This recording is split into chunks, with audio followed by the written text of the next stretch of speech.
Good evening, everyone, and welcome back to the Adults Table. I'm Ryan, a recently deconverted Jehovah's Witness. I'm Rabbi Mike Harvey, the co host of the show where we intend to have adult conversations and critically think about the Bible and beyond. That is right. Each week, I join you on this journey of exploration and discovery, sharing what I've learned, and I'm always eager to delve deeper. That rhyme, did I intend it? I can't say. Absolutely. Last week, we talked about motifs, literary tropes, some themes and genres in the Bible. And hopefully, if you saw it, we saw how these understandings can shape or influence the reading comprehension of not just any religious text, but any kind of literature. Right. And I had an aha moment speaking of motifs, and that's why tonight we're going to explore one of the most dear to my heart, but it's also a reoccurring symbol in various cultures and religious texts, the tree of life. It felt like the perfect choice for this week's discussion. It's an awesome choice if we're going to be talking about motif adaptation, which I think the next couple classes we're going to do. And the Tree of Life, people may think is an original story, but that motif is very, very rich in terms of outside text and history. So, everyone, let's pull up a chair and let's put it on the table. Ooh. The Adults Table. Theological conversations uncensored.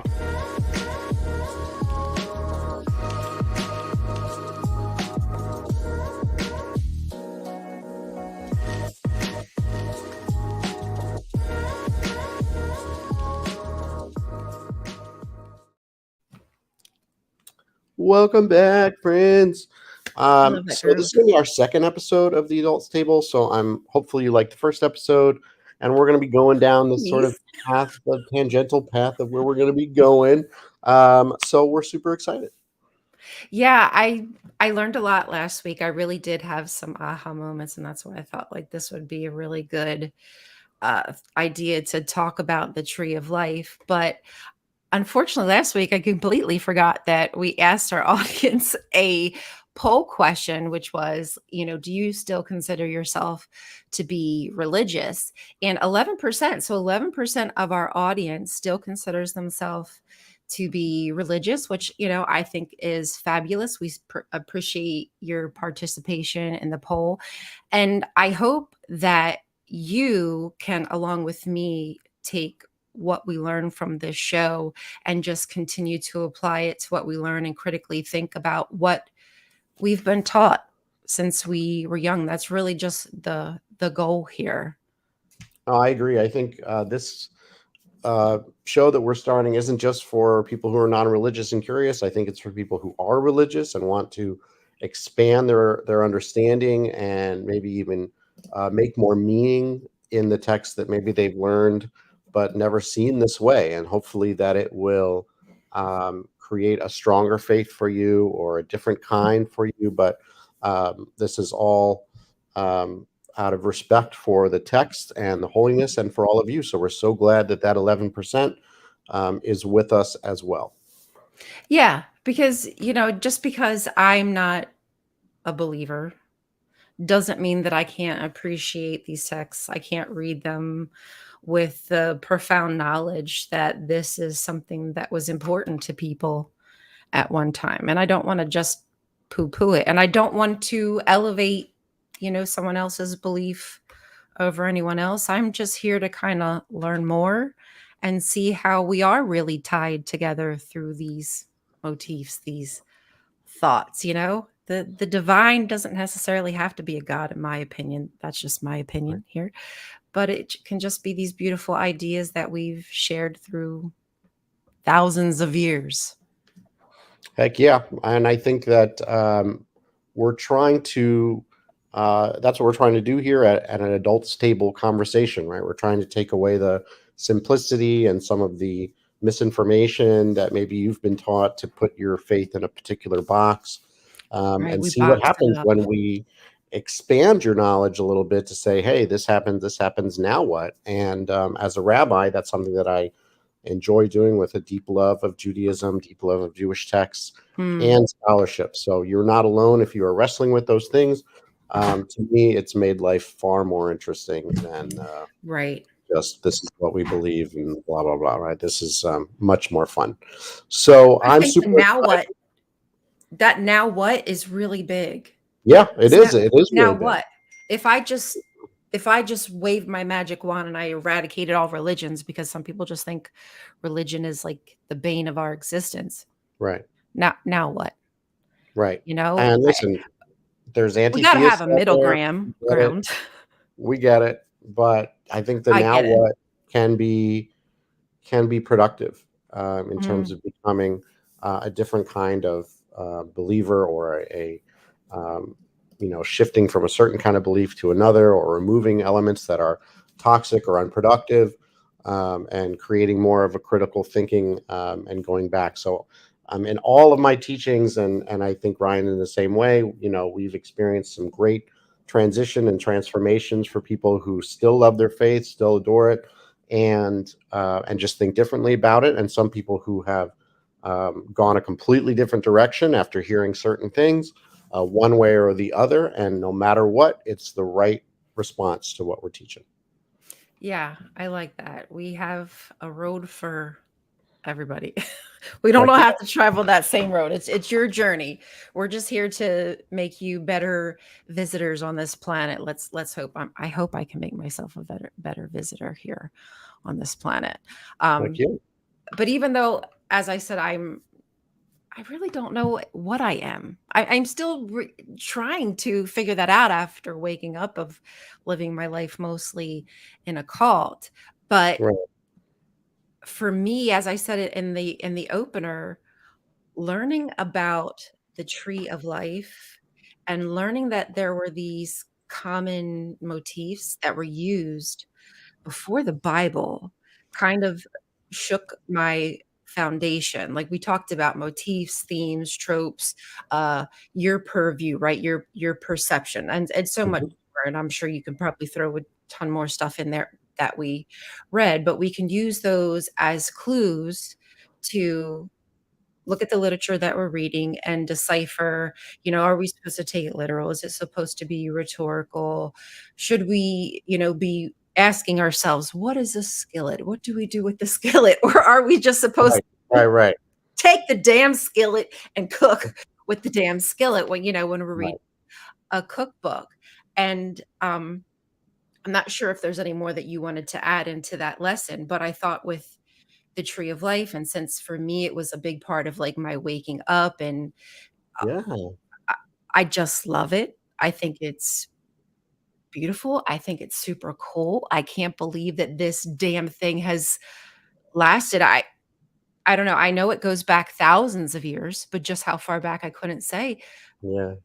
I have no doubt that it's thousands upon thousands of years, and still today religions use that motif. There's got Sure. to be something to it, and I hope maybe through this conversation, you can not only, like, guide me, like, okay, so now I have some more tools, and, I've read books that have told me, "Okay, this is a common motif, this is a common motif."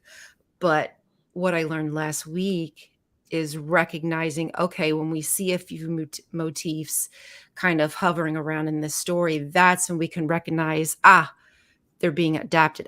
There it is. I Right. knew what I was reading, but I didn't know why it was what it was, if that makes 100%. So remember that from last week, right? The only way to identify a motif is by seeing more than one, which means that if you've only read Genesis 2:8, right, that sort of that talk about the tree of life and the tree of knowledge of good and bad and its use in that, then you would have nothing to compare it to, which means you wouldn't recognize it as a particular motif. But once you start to read some of these other adaptions and narratives about it, then you can start to put them together and you can see the pattern of the motif. So in other words, in your box of restricted information, if you're only allowed to read Genesis 2 and be like, that's the only tree of life, of Mhm. course you wouldn't recognize a pattern, and there's a reason for that. But once you start digging into Yes. it and you start to seeing these things, then you can say, hey, wait a minute, I'm picking up on these little, not exactly the same things, but enough literary devices that I think we can call it a motif adaptation. And that's exactly what you did. Yes, and I really was proud of myself.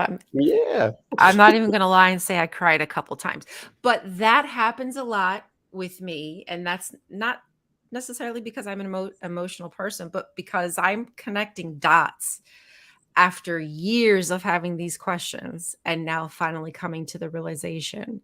And I think that to me is like those moments where people talk about when they're in church and they all of a sudden like the music moves them and the spirit is moving through them. I Right. have those moments, but I have them on my own with my own identity and becoming my own person and just growing in strength and knowledge, etc. Yeah. And I think even the tree life kind of ties into that, because it ties into power. And why don't we I probably should move in the direction, since we do have a lot to cover with Yeah, the go tree for of it. life, And if since it goes back so far. it does, and if you want to put up just real quick that genealogy of a motif thing, Yes, I do. since we're talking about it, folks. So there is, this is an academic understanding of what this is. We didn't just make it up. It's a literary work with strong thematic core. Give me just a It second. gains Sorry, I'll get you. notoriety.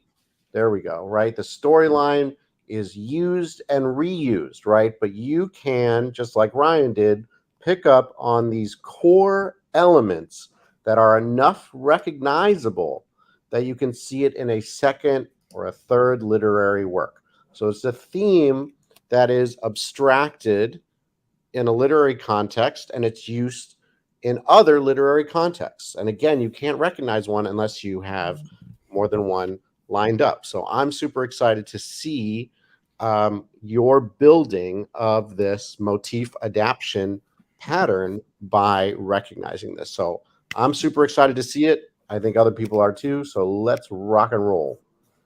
Hopefully it's not like a Jenga tower that I build. That would Oh no, probably that's my thing. yeah, that's your thing. I don't That's want to true. I don't want to crumble. That would probably not Right, be right. good. Okay. So, the tree of life. Let me pull up. I'm going to pull up a different slideshow that I wanted to share with you guys. Right on.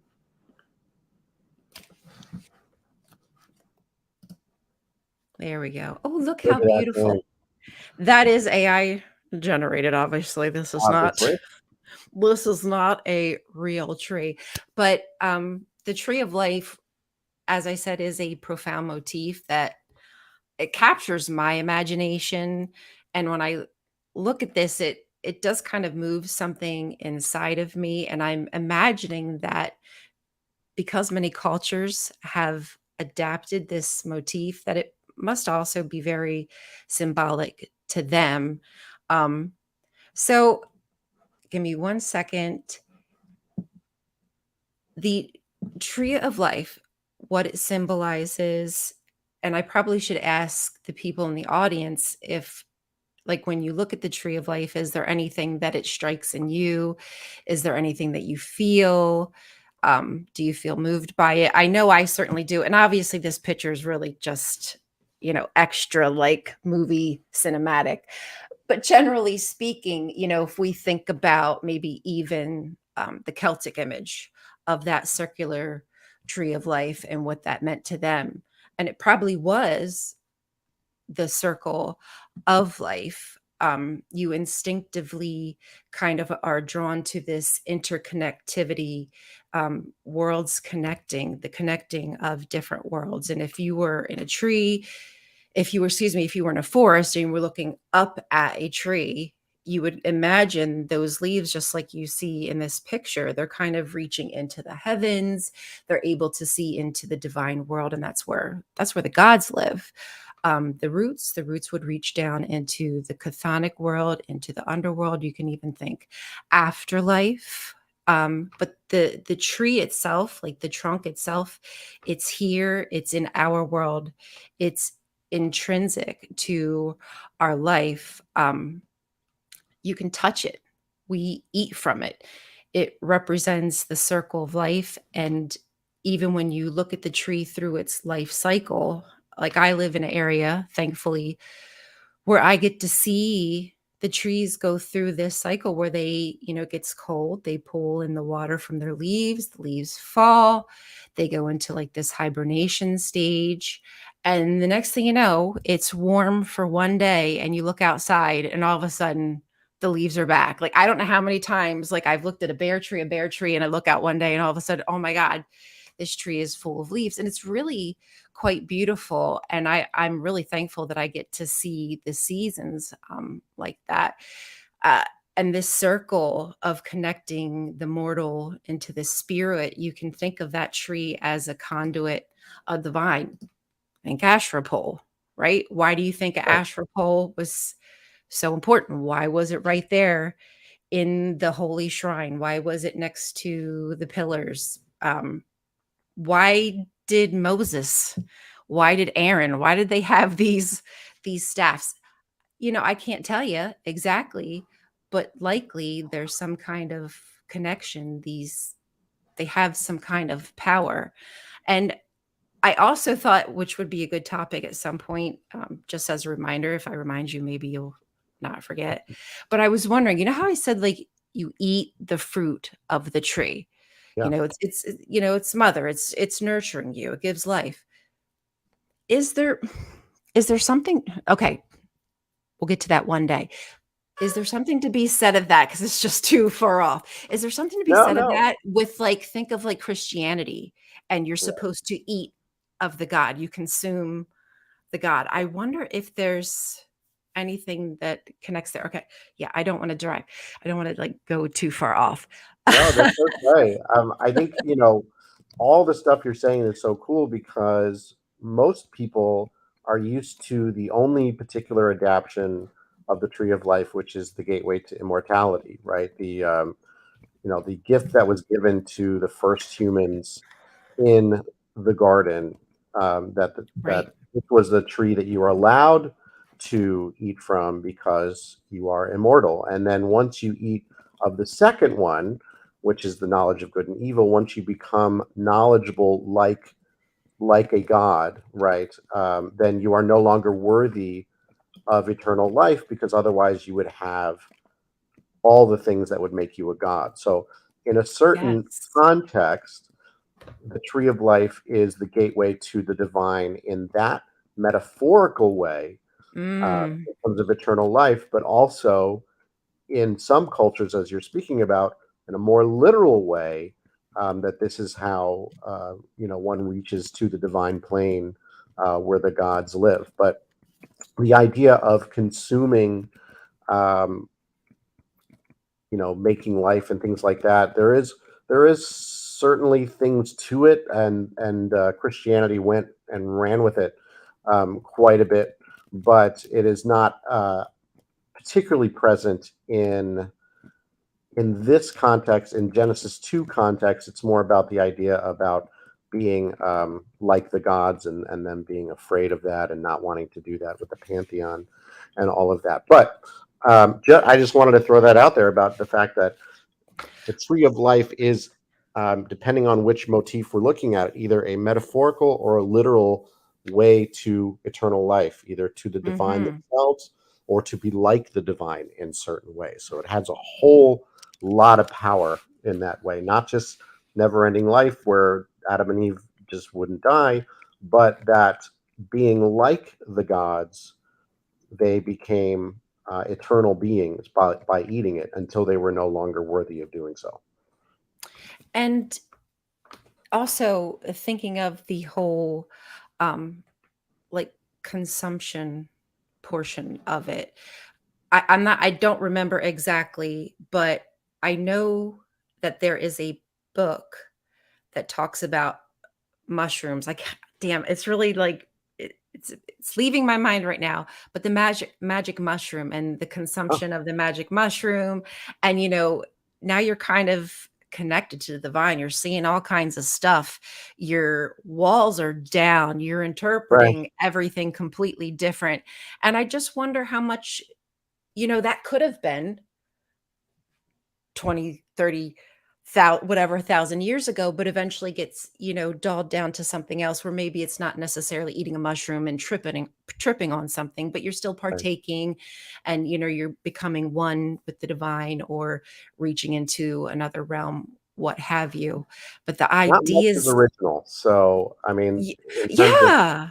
Near Eastern work, not much is original. And if it was, that part has been lost and now it's been adapted. So I think it's a great bet to say that you find something. My guess is there's another Near Eastern tale that was about it or all about, not much in terms of a thematic idea is original. The adaptions might be original, but the motifs Mhm. themselves certainly are not. Do you have any idea why you think it's so eternal? Is there anything that calls out to you, or is it just all kind of knowledge to you and you just like, but I know why? Or do you look at well, it and does something kind of move you? And do you feel a little something inside, Rabbi Mike? well, with something like that, I balance out my Jewish upbringing, right, where the tree of life was, Right. there's a song about it, and it's all about the tree of life becomes a metaphor, symbol for the Torah itself, right? The that they call the Torah the tree of life. That those that cling to it, those that hold fast to it, find happiness and joy. It brings life to you in that way, and the fact that it's rolled on wood, right, and parchment and wood and all that sort of stuff. So there's that element that to me has always been beautiful. That the tree of life can be also a tree of knowledge, and a guide to morality as the Torah was supposed to be.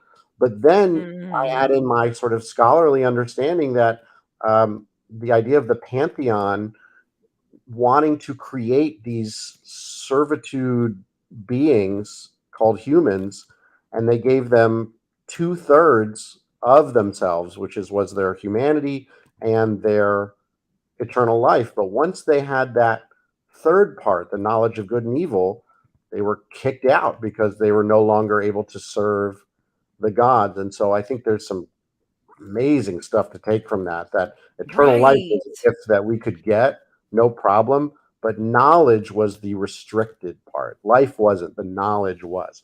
So there's all that Mm. kind of things fighting against each other, and the fact that we were allowed, or the motif says that we were allowed to have eternal life just as long as we were stupid.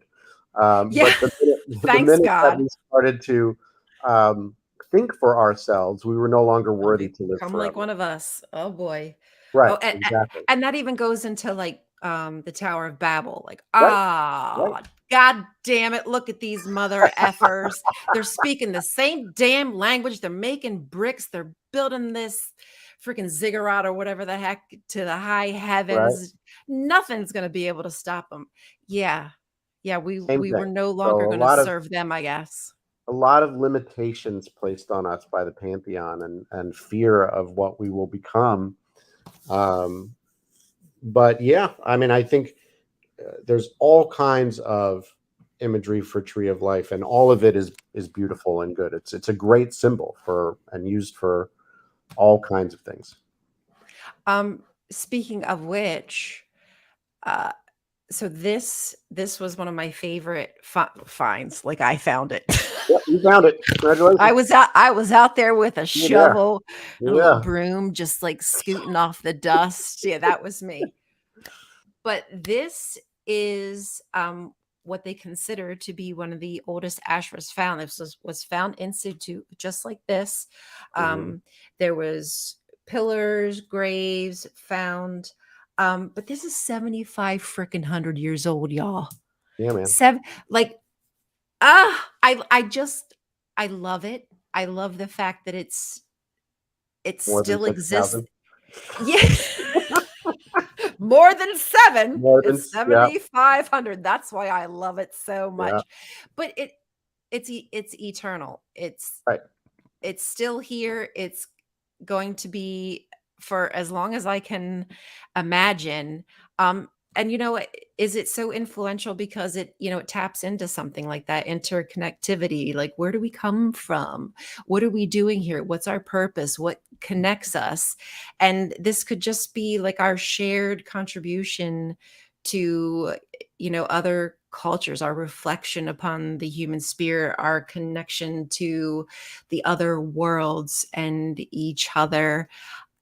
It's a very, like you said, it's beautiful. It's an amazing motif to come to understand, and I think we probably should move on into my next slide, Do it. which because I think we should kind of move into Inanna, because we're going to talk about her first, because we're going to discuss Inanna and the Hulapa tree, which Okay, is a let's do it. really cold. Yeah, it's really Most people have cool. never heard, and How? so this is going to, Well, I never did. put you a little on edge if you think that the Tree of Life was original. Sorry. So, Yeah, sorry. And this is just, and we're just going over one. There's like one. so many that have this imagery, but we're just going to talk about one and compare Inanna and the Hulapa tree to the Garden of Eden story, and just see if we can find these motival clusters and identify them. And, hopefully I'm not playing apologetics here. Hopefully I'm doing some real work, and you'll be able to tell me like if I'm sliding away here. So I'm excited. Let's read it. this image is, it's debatable whether or not this is Inanna, because some think it could possibly be representation of Lilith or Inanna's sister Iresh Kigal. Not that I'm a professional, I'm just an enthusiast, so take with that what you will. Yeah. I personally think that it's Inanna, and I kind of think that that imagery is representation of her, because sometimes female goddesses did have that connection to birds, Mhm. and she has that night war demon aspect. And again, this is just me putting stuff out there. Oh, do So it. This is what we do. do your own research. But yeah, I kind of feel like this is probably Inanna. And even look, she's wearing her the horned. What's the horned? I can't think of the name, but she's wearing this horned helmet. She's holding the ring and the rod, which are symbols of like divinity and power. And yeah, sure, Iresh Kigal was a goddess of her own right. She's goddess of the underworld, but for whatever reason, I just feel like it's Inanna. So moving along, who is Inanna? If you don't know who Inanna is, she's a pretty badass goddess, and she comes from Mesopotamia. And if you've not heard of Enheduanna, that could be a whole nother show that we could discuss. But she is, Enheduanna was the daughter, basically, she was the high priestess of Sargon of Akkad. So this is going back to around 2200 BCE. So let's just say about like 4,000-ish years ago, these stories, these ideas that started to be written, like the first writings that we have are about this goddess Inanna. So anyway, in her mythology, sometimes she has this connection with the planet Venus. She has the day and night aspect. She's got this duality, polarity, if you wish. Ishtar was an Akkadian goddess with attributes of love, war, and sex. Inanna, on the other hand, was her Sumerian counterpart. But Enheduanna and Sargon, very smart, I would say, decided to combine these goddesses in order to make the best of their power, in order to kind of combine and get everybody to basically have one more powerful goddess than you ever done seen a powerful goddess be, because not only is now she love and war, she's just everything. And if you ever read some of the ancient writings that Enheduanna wrote about Inanna, she is able to create things, change a man into a woman, anything she wants. She dresses like a man, she behaves like a man, she goes to war. Whatever she wants to do, she has agency. So just keep that in mind throughout the rest of this. In Enheduanna's one hymn, she particularly in exaltation of Inanna, she sheds light on the way that they kind of brought these gods together, and again made the best of this power. Now I'm going to bring up Inanna and the Chalupa tree, and we're going to read that first. Oops, I got to borrow again. My loan has expired. So if you want to read some of these stories about Inanna, I suggest that you go to archive.org, look for this book. You can borrow it for free. I can actually put the link in the description after the fact, or even in just a comment, because it might be nice for you to read it yourself. Sure. All right, so I will tell you this will probably take about 4 or 5 minutes, but it's really good. It's just a couple pages, okay? It's really good.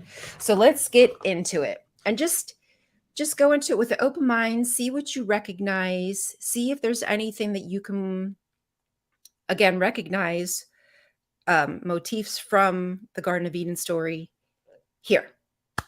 So in the first days, in the very first days, in the first nights, in the very first nights, in the first years, in the very first years, in the first days when everything needed was brought into being, in the first days when everything needed was properly nourished, when bread was baked in the shrines of the land and bread was tasted in the homes of the land, when heaven had moved away from the earth and earth had separated from heaven, and the name of man was fixed, when the sky god An had carried off the heavens, and the air god Enlil had carried off the earth, when the queen of the great below, Ereshkigal, was given the underworld for her domain. He set sail, the Father set sail. Enki, the god of wisdom, set sail for the underworld. Small windstones were tossed up against him. Large hailstones were hurled up against him. Like onrushing turtles, they charged the keel of Enki's boat. The waters of the sea devoured the bow of his boat like wolves. The waters of the sea struck the stern of his boat like lions. At that time, a single tree, a chalupa tree, was planted by the banks of the Euphrates. The tree was nurtured by the waters of the Euphrates. The whirling south wind arose, pulling at its roots and ripping at its branches, until the waters of the Euphrates carried it away. A woman who walked in fear of the word of the sky god An, who walked in the fear of the word of the air god Enlil, plucked the tree from the river and spoke. Now this is Inanna. I shall bring this tree to Uruk. I shall plant this tree in my holy garden. Inanna cared for the tree with her hand. She settled the earth around the tree with her foot. She wondered, how long will it be until I have a shining throne to sit upon? How long will it be until I have a shining bed to lie upon? The years passed, 5 years, then 10 years. The tree grew thick, but its bark did not split. Then a serpent who could not be charmed made its nest in the roots of the chalupa tree. The Anzu bird set his young in the branches of the tree, and the dark maid Lilith built her home in the trunk. The young woman who loved to laugh wept. How Inanna wept, yet they would not leave her tree. As the birds began to sing at the coming of the dawn, the sun god Utu left his royal bedchamber. Inanna called to a brother Utu, saying, O Utu, in the days when the fates were decreed, when abundance overflowed in the land, when the sky god took the heavens and the air god the earth, when Ereshkigal was given the great below for her domain, the god of wisdom, Father Enki, set sail for the underworld, and the underworld rose up and attacked him. At that time, a single tree, a chalupa tree, was planted by the banks of the Euphrates. The south wind pulled at its roots and ripped at its branches, until the waters of the Euphrates carried it away. I plucked the tree from the river. I brought it to my holy garden. I tended the tree, waiting for my shining throne and bed. Then a serpent who could not be charmed made its nest in the roots of the tree. The Anzu bird set his young in the branches of the tree, and the dark maid Lilith built her home in the trunk. I wept how I wept, yet they would not leave my tree. Utu, the valiant warrior Utu, would not help his sister Inanna. As the birds began to sing at the coming of the second dawn, Inanna called to her brother Gilgamesh, saying, O Gilgamesh, in the days when the fates were decreed, when abundance overflowed in Sumer, when the sky god had taken the heavens and the air god the earth, when Ereshkigal was given the great below for her domain, the god of wisdom, Father Enki, set sail for the underworld, and the underworld rose up and attacked him. At that time, a single tree, a chalupa tree, was planted by the banks of the Euphrates. The south wind pulled trampled at its roots and ripped at its branches until the waters of the Euphrates carried it away. I plucked the tree from the river. I brought it to my holy garden. I tended the tree, waiting for my shining throne and bed. Then a serpent who could not be charmed made its nest in the roots of the tree. The Anzu bird set his young in the branches of the tree, and the dark maid Lilith built her home in the trunk. I wept, how I wept, yet they would not leave my tree. Gilgamesh, the valiant warrior Gilgamesh, the hero of Uruk, stood by Inanna. Gilgamesh fashioned armor of 50 minas around his chest. The 50 minas weighed as little to him as 50 feathers.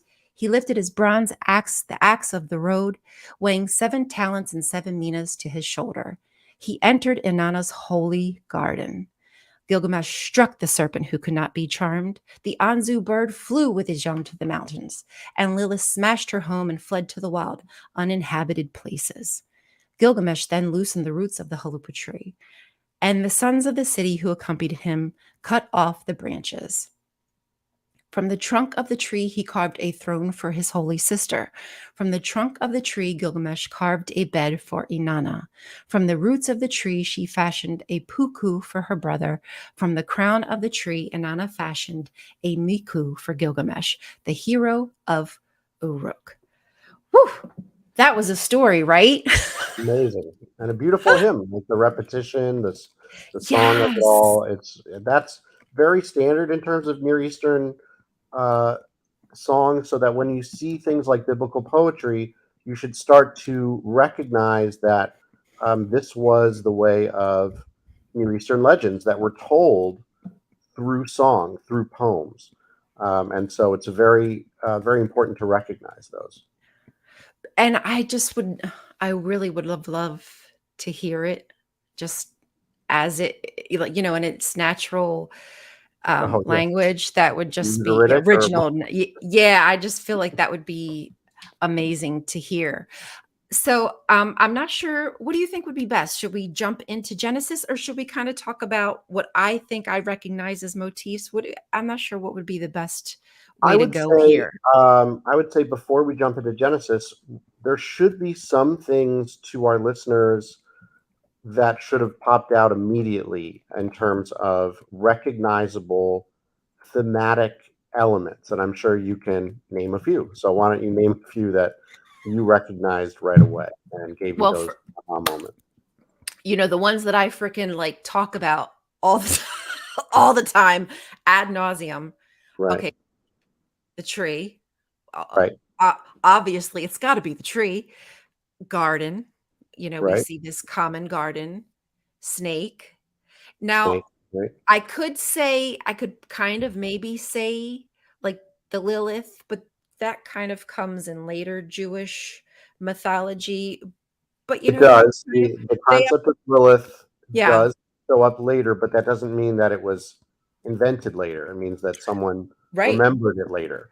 So Exactly. the concept of Lilith within Judaism is very recognizable here to this. She's not an original character. I honestly think when I first was learning about her, I was like, oh, okay, maybe not. But now I kind of feel as though there is a connection. I think there was still this memory that existed when she's brought up.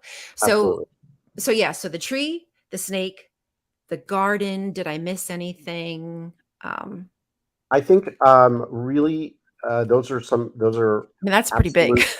Those are big elements, right? If we were to build a like an outline, you'd be able to see those. The other thing you'd see is heroes of the story. Who's the hero? Gilgamesh is a strong hero in there, right? Gilgamesh later becomes the Noah character when he sails the seas and builds the ark and all that sort of stuff. But that also is in there. The plants, the roots, the project of creating something, fear of the gods is in there. Acting in a certain way that might not please certain gods, but might, be good anyway. There's all kinds of those sort of hidden moments in there. But I think overall, the motival elements that you are saying, right? The tree is there, the presence of a Mm, tree, the presence of a garden, the presence of a snake, the presence of a some sort of Lilith feminine character next to a right. male character. One's the hero, one's doing this, the god characters. All of those are there and I think mappable for a motif. And even, I mean, I don't know if that's part of it, but even the memory of the beginning. This is, in my opinion, likely Oh, talking yes. about Right. the creation, their creation story, like Irudu, Genesis, or whichever one. Elish or all of that. Yeah, Yes, absolutely. In exactly. the first days, in the very first nights. I And love take a that look. part. Right. Beautifully said. Right. So cool. And talk about the earth had separated from heaven, right? That's a big thing Where in have we heard Genesis that? 1, right? Separating earth and sky, separating earth and heaven. Then you've got the sky god, then you've got earth, then you've got the great below. You see all of these elements in Genesis through a different lens, but the same idea of a creation. At the beginning there was this tree, this garden, and these elements to it, and the reasons for it, right? What were the motivations for its creation, its Oh, thinking, yes. all those things, and then man just happens to be a spectator in terms of what was going on. It's not like it was made for them. It's not like it was like it just was. It just was. We were just there. So all of that, I think, is worthy of understanding of the motif adaptation as well. And also, so while I'm, reading and comparing, I'm having these aha moments, and honestly, just stuff I've realized within this past week as I was reading this. And you tell me, like, if I'm off the mark, okay? So Okay. I don't know what you call it, but like an overarching theme, in my Mhm, opinion, like in the garden, is worshiping Yahweh. No worship of mhm, anything else. It's worshiping Yahweh. He's got the power. He's the one in control. He's the giver of life, etc., etc. right, Now, and even though Asherah isn't explicitly mentioned in the Garden of Eden story, I think that her symbols are there, which is something that we're going to get to. But now that I kind of realize like what the Garden of Eden story was trying to say without saying it, right? There's different layers of what's being achieved here. I was like, oh snap. What what's being said here that I might be like not realizing? And then it was like it was hitting me left and right. Okay, so number 1, as I said in the very beginning when I showed that burning relief of Inanna, powerful goddess, right, makes her own decisions, has her own identity, which could be anything that she wants it to be, like right, complete agency of her decision making abilities. right, And, if she can't get something, she'll find a way to get what she wants, basically. She's a make it happen kind of goddess. right, In this story, so we first have her finding the tree, planting the tree. She, with her own hand, she plants the tree and takes care of the tree with her own foot. Like this is yeah, her whole body. She's putting everything into it. right, And what is she daydreaming about? The patriarchy? She's daydreaming about these symbols, these patriarchal symbols, which are the sacred marriage, the marriage bed, the throne, right? right, Like, when am I going to get my throne? When am I going to be subjugated? I can't wait. This sounds hmm, great. Wait, what are you? This doesn't sound like the goddess that I know. And it's not like right there in your face, but I don't know. As I'm peeling back the layers and again comparing the two, I'm starting like to see this stuff appear because I feel like again, like what does it symbolize? What does the sacred marriage symbolizes? Well, with Gilgamesh, he comes, right? right, And he's to be her shepherd. In another story, like she wants to choose the I think it's Dumuzi and Inanna. But in one story, she wants to choose the farmer, because the farmer gives her everything she needs. Right. And the shepherd's like, no, I can give you whatever you want. Like, I got you. Like, no problem. And Gilgamesh, similarly, because there's these undercurrents of shepherds versus farmers in a lot of these stories. And again, Right. I think that's also something that's in the Bible with Cain and Abel. Oh, there's so much there. Sorry. And Jacob Anyway, and Esau. Yeah. sorry, getting off topic. Okay. So she is the one taking care of this tree. 10 years later, oh my God, all of a sudden, she realizes she needs somebody to take care of her, right? She needs this big, strong God. She asks her brother, Utu, which is the sun god, for help. He's like, yeah, kick rocks. Too bad. Right. But Gilgamesh is like, I got you. But what does he do? He freaking puts on armor. He's got like this, I don't even know how heavy it is, but he's got like 50 minas, whatever the hell that is.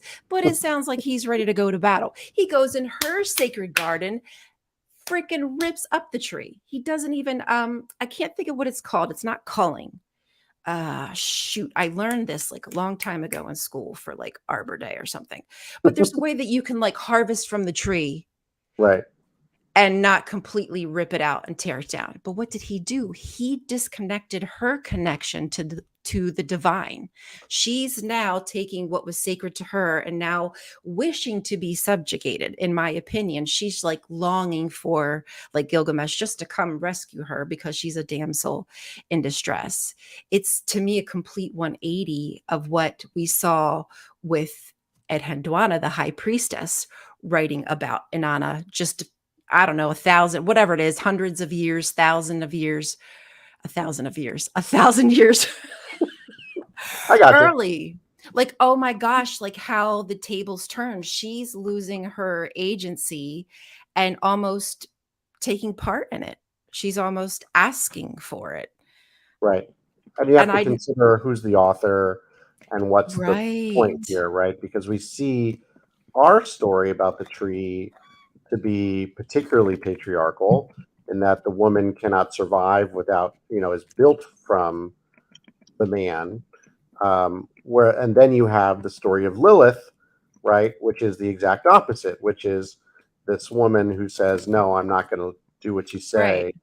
Right. She's this rambunctious sort of non-patriarchal idea, which is also in that story as well.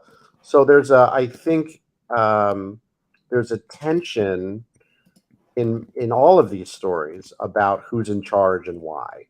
That's a good way to put it.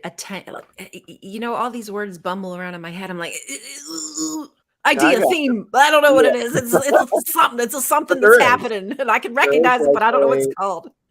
and I think that when you have something in terms of intertextuality, which is basically texts interacting with each other, you have to, and responding to each other, you have to look at what was the reason for this hymn, who was the audience, who was it written for, and what's the point that they're trying to make, right? And then what happens when that motif is adapted in talking to that text and building another text, and what kind of lessons do we get? We get a very strong patriarchal idea from, on its face anyway, the garden story in our book, and then we start to see all these other legends that aren't so patriarchal, that are rejected and are like, they're not really liked by the sages and those sort of things for the same reasons, right? Men are in charge, Yeah. and they don't like free thinking spirit women like Lilith and this. But there's very much what seems like tension of rank and power struggle between women and men through the eyes of the female and male gods. Mm. And I also want to. So, how do I put this? Also, so because with Asherah, I can recognize snakes, trees, like symbols that are tied to her worship, right? Right. And again, in the Garden of Eden story, they're turned against her, right? They almost become like distractions for her, or they lose their power. Like, you don't realize that that she's there in the story, and they're kind of saying like, yes, snakes are bad, like, and they're bad because like Right. them shits alone, like we don't want to see you having anything to do with that type of tradition, whatever they do with snakes. You know what I mean? I know they use them in spells and etc. But All kinds of stuff. Yeah. right, like, hey, we don't want to see that no more. That's what I Right. say to my dog. You shouldn't probably say that to a person. But so in this story, we see those emblems of her turned against her, and Right. similarly, I kind of think which is one of the reasons I think the burning relief is of Anna. We see these symbols turned against her. Well, what if these were likely symbols that were used in her worship or were Right. recognizable to her, but now, like, they're somehow just here magically, and I can't deal with them, and I need them to be gone. I need a hero to save me. I wonder if there's some of that coming into play too. Like, these are symbols we now just need to like throw Right. away. When Lilith, I get like there's that dark angle to him, but everything had a purpose in the ancient world. Even the chthonic gods, everything had its purpose in the system. So I wonder if there's just, again, symbols being polemicized against her, if that's part of it. Yeah. We're doing good. I mean, that's a lot that we've covered a lot, but geez, we're at 51 minutes. I know. So I will say briefly that yes, that's a relatively recognizable literary device, is taking symbols from one motif and either making them irrelevant or meaning the complete opposite in a different motif. Okay. Very, very similar, Literary because you can device. use these thematic elements any way you want, and your Mm, audience will recognize them, but they'll say, this is for a new purpose. Fascinating. In the yes. other story, it was this. In our story, it means this, which means I can change my theology about that. And whoever holds the pen is the winner, right? In terms of, no, Mm-hmm. this is what the snake meant. You thought it meant this. This is what it meant. And this is who Lilith is. You thought it was this. You thought this person was a good guy. No, they're actually a bad guy in our story. So don't get them mixed up and all of that stuff. Very, very well-known sort of Right. literary structure. But now I'm getting the language, the verbiage to understand like what I've kind of known. Like Mhm. I've known this because I've read the books, but I've not really had the language to be able to describe it. But it just reminds me of like in Job, when we see, is it the Leviathan or one of the sea Right, creatures that Yahweh destroys, which harkens us again back to like this creation epic right, of, when God took the chaos and like made order out of it. right. Psalm 74, which is the alternative creation story where he actually smashes the head of the Leviathan in Yeah, Psalm yeah, 74. yeah. So yeah, and yes, all of these symbols and motifs are recognizable, but they're used in a different way to make the point of that particular culture. The Israelite culture wanted to use this, Mesopotamian idea or this Assyrian idea to say, well, we're going to use that, but we're going to make it in our own idea. And someone who wrote Psalm 74, who talks about Yahweh smashing through timbers and hitting the heads of Leviathan, was very familiar with that warrior god that we see in Mesopotamian industry. And then the Genesis 1 God, who is very order, speaks. This is a different view of a Yeah. God completely.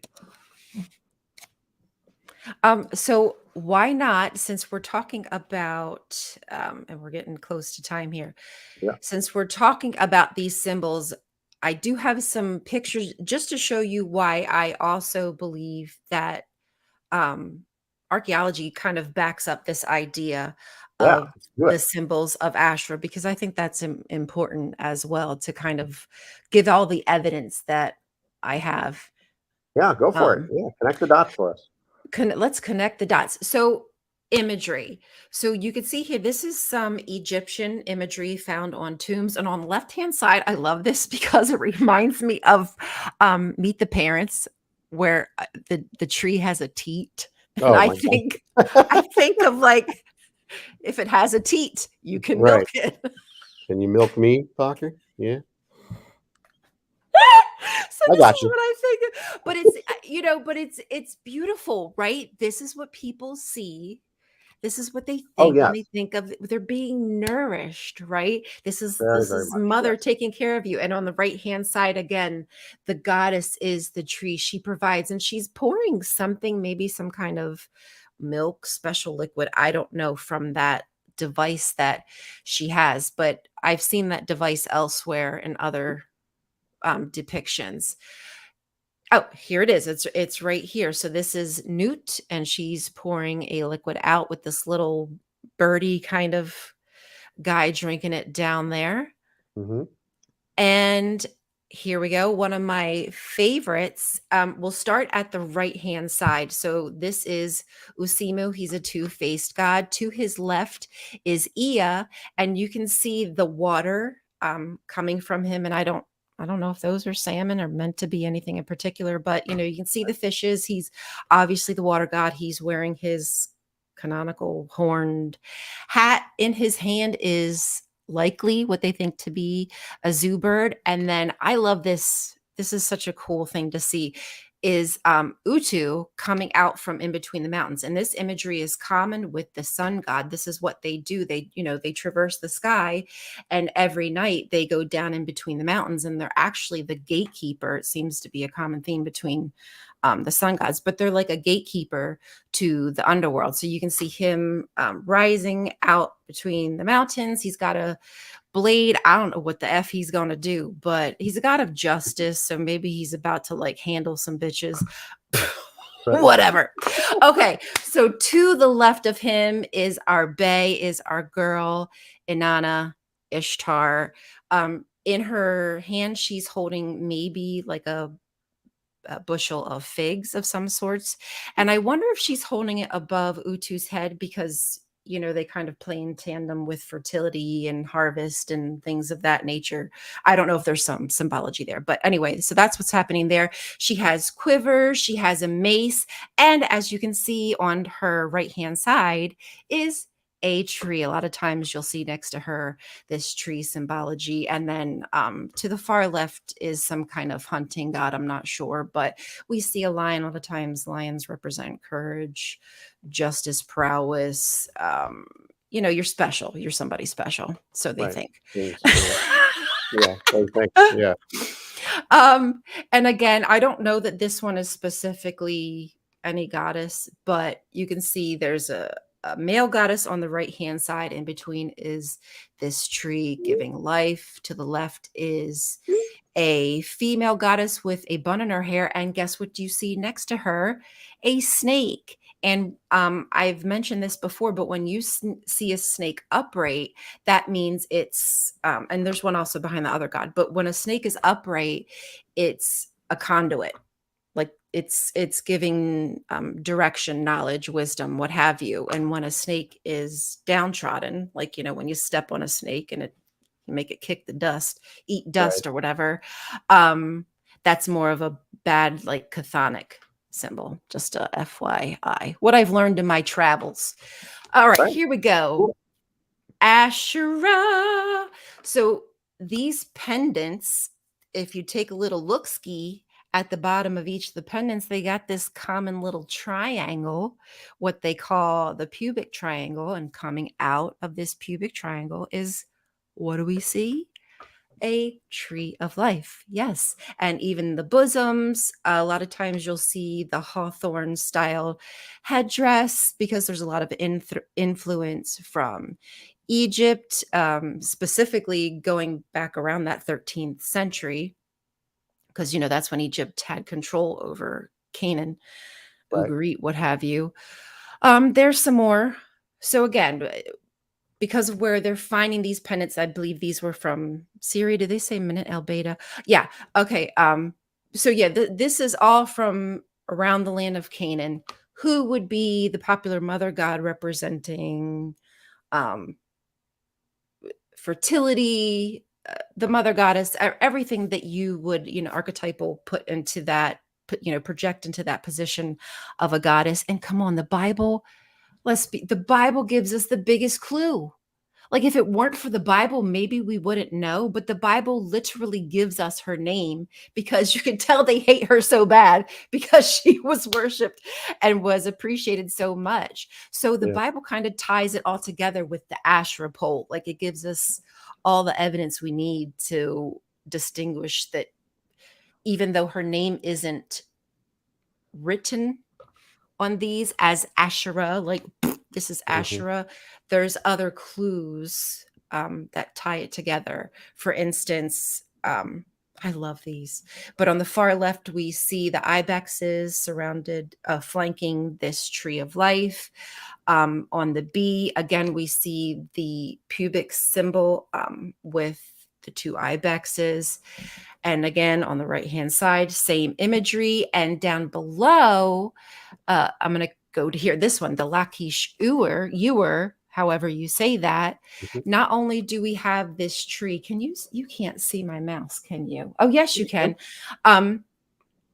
Not only do we see this tree symbol, but we also have the goddess's name above Elat right here. And you can see there's an ibex here to the left, and there was one to the right that's kind of destroyed now. But you can clearly tell that this symbol is intrinsically tied to each other's culture. Now, it doesn't mean each goddess was worshipped in the same way. We can't say that. But when you don't have written language or you can't Right. read, you're going to look at a symbol. And I mean, a tree is a pretty easy symbol to kind of get the hint. Right? You For get the hint sure.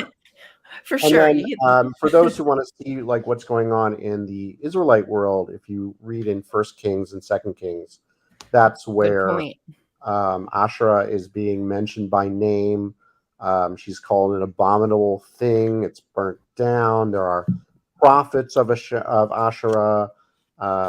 There's all kinds of polemic against those prophets versus the prophets of Yahweh. All these ideas of this is a rival goddess during that time that they were certainly well aware of and wanted to do away with, Hmm. So it did. It's not just in theory that that this worship of a female goddess existed. Not only did it exist, but it was a threat to other cultures to worship her, and that's why they wrote all these polemics against her to worship the other one. So you can tell Hmm. just by that alone how strong of a worship there must have been of this goddess to make all these boys who liked Yahweh so upset and say, no, no, not this chick. So You don't write laws about things that people aren't doing. that's right. Exactly right. And you don't write polemics about things you want that don't exist, right? They're obviously problematic to your structure that you're trying to build. And so the around this time, right, of the United Kingdom, in theory anyway, they're obviously surrounded by Asherah worshippers and Baal worshippers and all these other gods who are to them the enemy of their hopefully monotheistic viewpoint, right? Where they're like, no, not only are these gods bad, but they don't exist, right? Ours is the only Hmm. real God. So we have to remember that when we're reading these stories, that there's a reason for this. That there's, um, it's not just stories for no reason. There's everybody's got an agenda in terms of who's good, who's bad, who's the hero, who's the villain. It's all very trackable and traceable in that way. Yeah. Now that I'm able to kind of piece things together, and I've learned about these symbols and what they mean, it's so much easier to kind of digest everything. So yes, Dan, that did look like a menorah because likely it's adapted from that tree of life. And Yahweh did become the tree of life. I think he was called like an evergreen, or I Mhm. forget, you were forever my evergreen. I can't remember. But yeah, he now took that. That's now his. He said, Right. yoinks. And that happens a lot. Gotcha. Is again Yes, is it does. taking elements of a motif and saying mine now, and Hmm. we're going to use it in my way, and that the person who reads it, they hope will forget about the last time it was used, and they say, "Oh, I only know that it's this used." Um, in the same way that if you only read, one Bible or one book, you're like, "I've never heard of this other stuff," whatever. That's the same thing that they've been doing for centuries, for millennia, in terms of like, no, don't read that story. Read our story. Our story is the real one. So Hmm. same sort of Everybody says trickery. one. Damn Yeah, it. same trickery. Um, so just to answer your question, pragmatic crystal, Athret, is this another name for the same goddess? So yes, Ashra is her name in Hebrew. I don't know if that's exactly how you'd pronounce it, but Atherat is how you would pronounce it in Ugarit.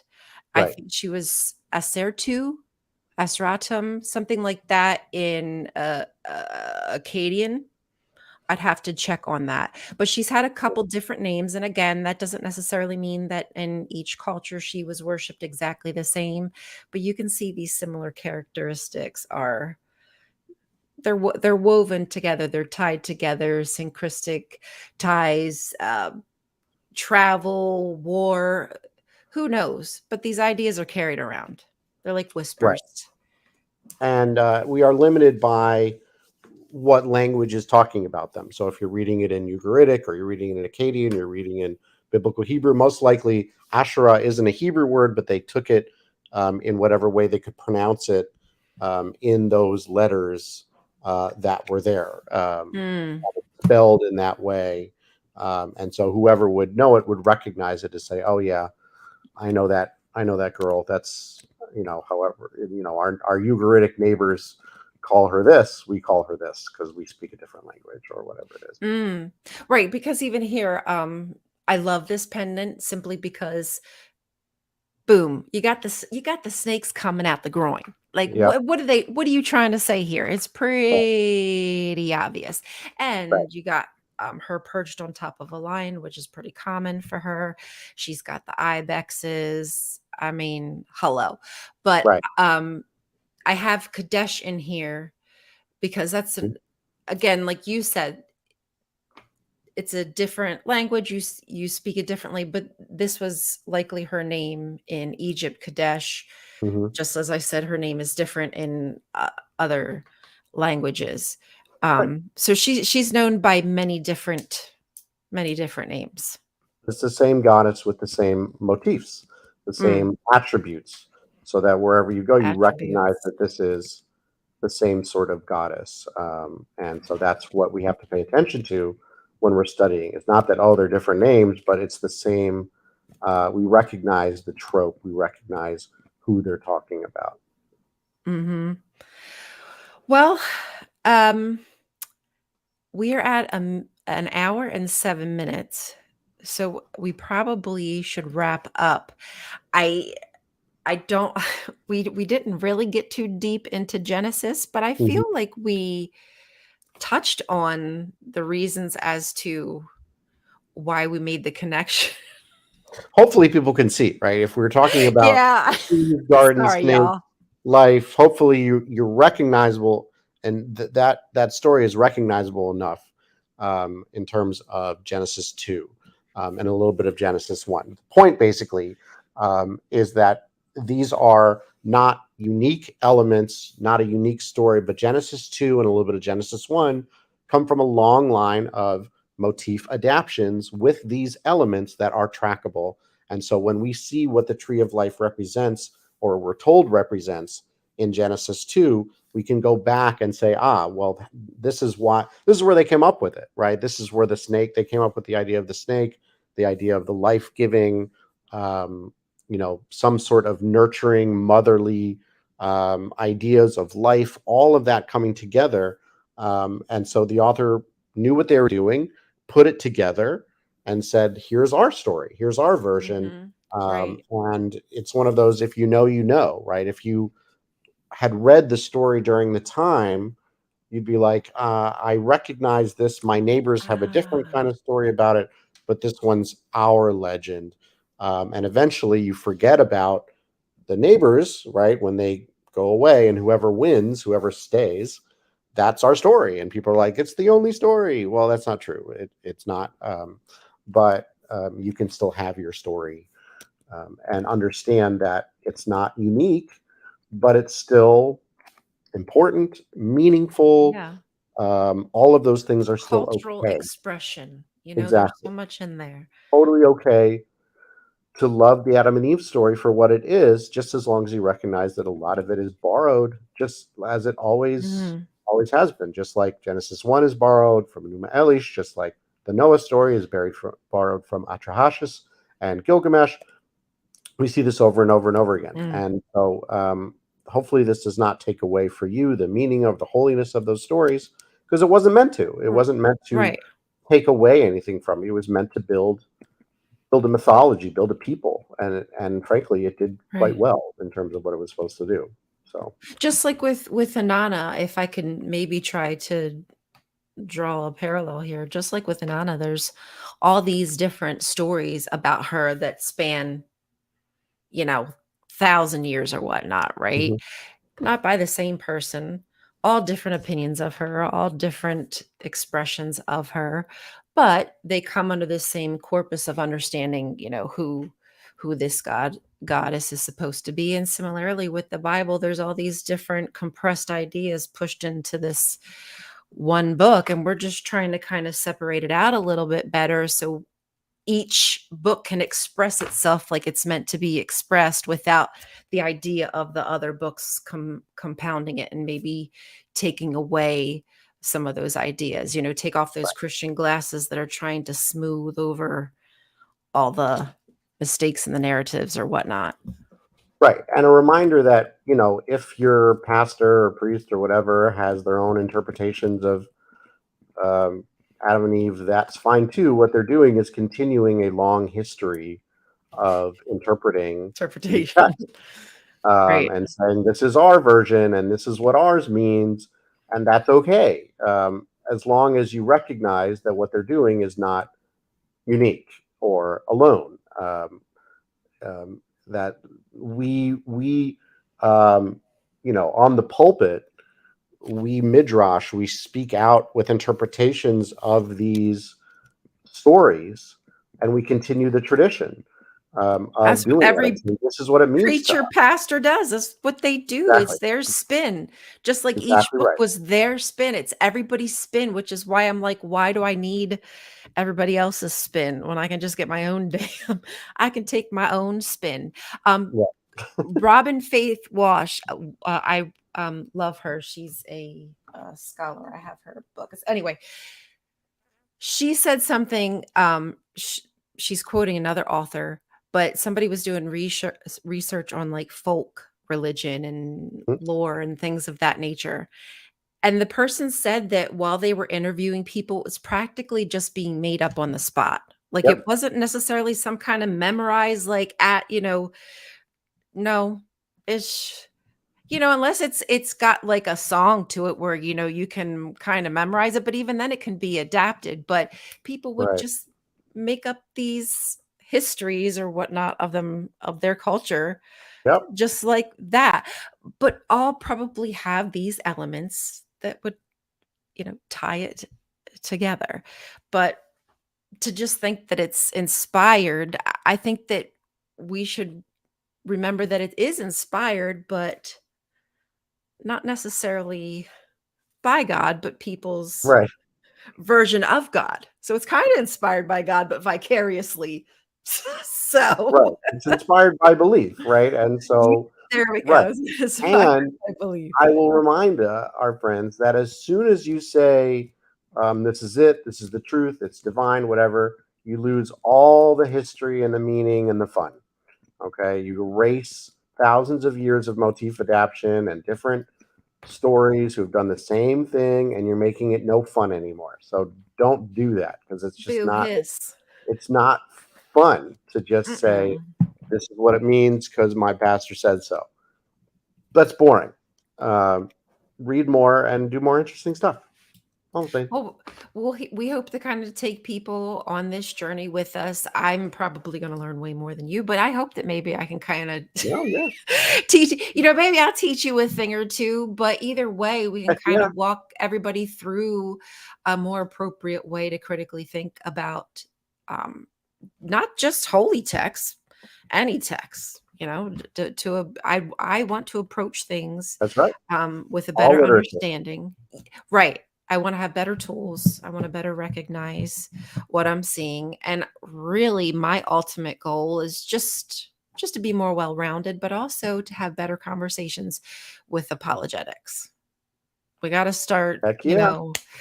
just like Ed Hadwana and Sargon of Akkad used their god like for political power. We see that today. We can draw Yes, those. we do. So it's really important that we do the best that we can to yes, media literacy, right? It's imperative. It is imperative. Yeah. So that's what we're here for, and we thank you for coming along with us on this journey. Heck yeah. Thanks for joining us. This was awesome. Way to go. What? Yeah, please. I think next week, I think if it's okay with you, should we do Noah, the motif adaptation of Noah, the flood? Ooh. Oh, well, I did say it's one of my favorites. That was one of my waking up moments, was kind of realizing that there was this flood motif that had been repeated like Yeah. I don't know, more than 5 times, but 5 like big times where you would say like, hot damn, these were like 1,000+ years before the Yep. Noah story. Yeah, that blew sounds my like mind. fun. I'd We love should do it. Yeah, I'd love it. I'd love that. That'd be fun. Rad. It's on. Next week, we're talking the flood. All right, Done. so we're talking some WAP. Okay. What? We're going to talk some biblical WAP for sure. Yeah, biblical WAP, proto-diluvian. That doesn't There you go. It is. proto-diluvian. All right, have a great night. Thank you for joining us. Make sure you're here next week at 8:00. We love you. We appreciate the support. Make sure you like and share. That really helps boost the algorithm. And we will see you next week. Okay.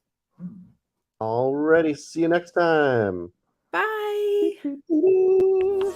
The Adults Table. Theological conversations uncensored.